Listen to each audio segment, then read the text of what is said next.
What's up, everybody? It's Alex from Heavy New York at the Gramercy Theater for the first ever Blacklight Media Showcase. Good Tiger, totally slated right now. Right now, Gozu is playing, but I'm here with Elliot from Good Tiger. Thank you so much, man. Thank you. I appreciate you saying that and sticking for the show and enjoying our set. That means a lot to us. Thank Absolutely. The first time I saw you guys was with Between the Buried and Me back in April of 2016. That was a show, absolutely. That was one of my favorite tours, and I really hope we were on that night because I love touring with those guys, and whenever they're watching, which every once in a while they do, I know they're watching for that show, the pressure is on. So thanks for coming to that one as well. I'll never forget how big that mosh pit was. It was twice the size of the stage. Yeah. Man, I wonder what that's like to have like a huge mosh pit for one of your own songs. I see it from side stage, other bands getting it. I'm like, oh, what if that could be me? Maybe one day. It's crazy. But We Will All Be Gone just came out February of this year. And like I said before we started rolling, it's one of my personal favorites of 2018. Thank you. How was the recording for it and everything been? The recording was it's weird to say, like, I want to say it was a breeze in the sense that, like, we went so prepared that it's not like we spent days on parts or had to write anything in the studio. So that part was easy. Having to be isolated for a month might seem like you might crack up from that, get cabin fever, but we enjoy everybody's company so much. We love creating music. It was honestly, it wasn't really anything but easy. And we were working with two amazing people, Nolly Get Good and Forrester Saval, who made the process that much easier.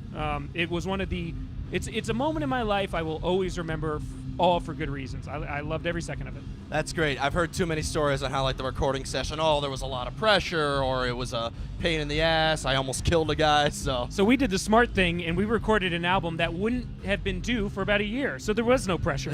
We could take our time. There you go. But being that this is the second record by Good Tiger, did you want to kind of make a follow-up to your previous one, or did you kind of just want to do something completely different and start fresh? I don't think we go into any writing process saying, this is how we need to sound, this sound now dictates the band, because one, I think that would be very difficult to do if you were to say, I'm only writing metal songs from now on, or I'm only writing smooth jazz songs. Now you got to write 10 smooth jazz songs or 10 metal songs. We just kind of write what comes to the heart, and it's honestly that simple. I would say this album definitely doesn't sound too much like the first album in really very many ways. One thing you'll notice, like, that is a huge difference is there is no screaming, and the reason for that being, more than anything, I personally didn't feel any of the songs were suited for that. You know? So it's just, we write what comes to us, and I think you get the best results by doing it that way. Yeah, and you have a very, very distinct melodic voice. You might as well use it much as you can, right? Yeah, I that's really the only way I know how to sing. So I don't. That's another thing. If something just wouldn't fit, I wouldn't use it, and I'll always revert to what is natural for me. And as long as everybody likes it, then there's never an issue. Of course. Now, one thing I always like to ask vocalists is, because vocalists, they write their lyrics for the most part, and do you hear the music first and say, I'm going to write about that, or do you come to the band with a subject matter in mind and they sometimes write according to that? So for the first album and anything I'd written beforehand, I was always about melody first, lyrics second. And what I mean by that is I would try to come up with a melody and try to have some of the lyrics that would fit into it. No, you're good. You're good. Damn it, Jeff. Jeff from Eyes of the Sun just walked in. No sweat. Check them out as well. Thank you very much. I'm going to keep that in there for comedic effect. But we were talking about... okay. So lyrics... I was always kind of a melody first, lyrics maybe not second, but more so like I really wanted something that kind of moved with the music maybe a little bit more. Like, it was easier for me to just hum along, sing along, improvise, and then find the subject matter second. There are certainly songs on the first album that are more personal and had a set of lyrics, but at times I find a strong melody works very well. I wanted to switch that up this album, and I didn't want to be a dummy going into the lyric writing, so I read a few books. Not that I'm any, I'm no Henry Higgins of any sort, but like I wanted to just read some stuff and get some inspiration. And I found writing my lyrics for stuff that was in some ways personal to me, or just told a great story, and then worked out the melody afterwards, worked very effectively and efficiently. And I am noticing this time around people are connecting with the lyrics a lot more, and that's something Des instilled in me, to say try writing the lyrics first this time around and see what comes out of it. And I love the process. And writing lyrics that one could connect to, I mean, kind of a cliche question, but how rewarding does that feel? I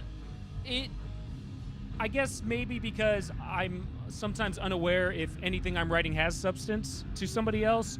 I've never really taken the compliment for it. You know what I mean? That's what you're asking, right? Basically. Yeah, like, yeah. But this time around, I think it's.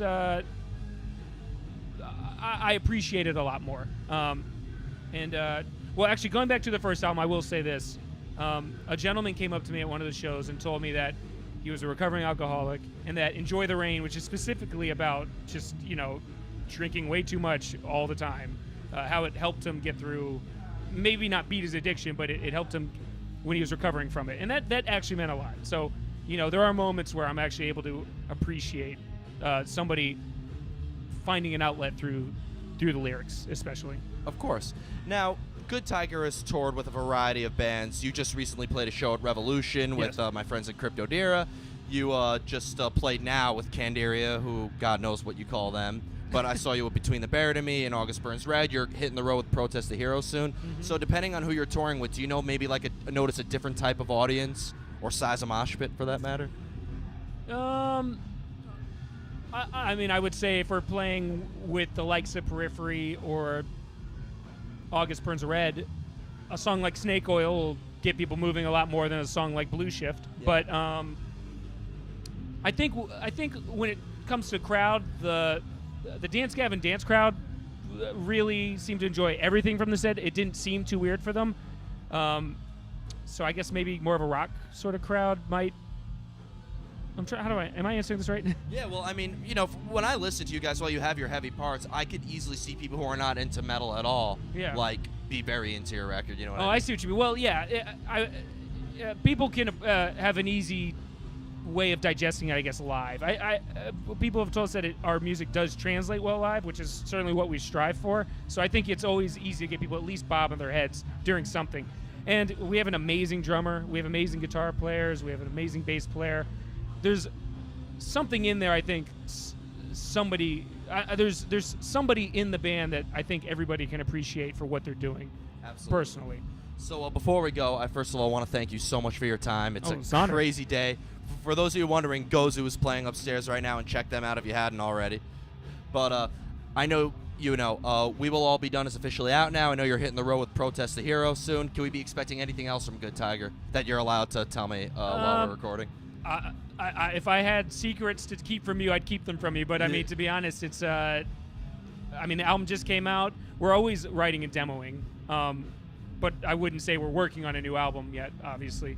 But we'll tour anywhere. I'm sure we'll be doing plenty of touring this year.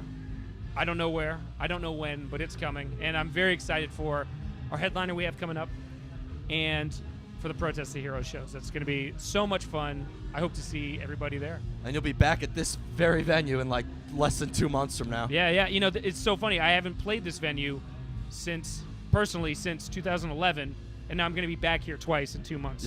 So it's an honor. I love this place. Came back to haunt you. Yeah, it sure did. But Elliot, I want to thank you so much for your time. Thank you. Thanks for interviewing me. I appreciate it. Of course, man. Everybody, Elliot of Good Tiger. Be sure to pick up their new record, We Will All Be Gone. It is absolutely awesome. You do not want to miss it. Huge shout out to Chris Santos of Blacklight Media for this kick-ass show at Gramercy Theater with Candiria, Gozu, Good Tiger, Mother Feather, and Eyes of the Sun. This is Alex from Heavy New York, and we will see you next time. Thanks, buddy.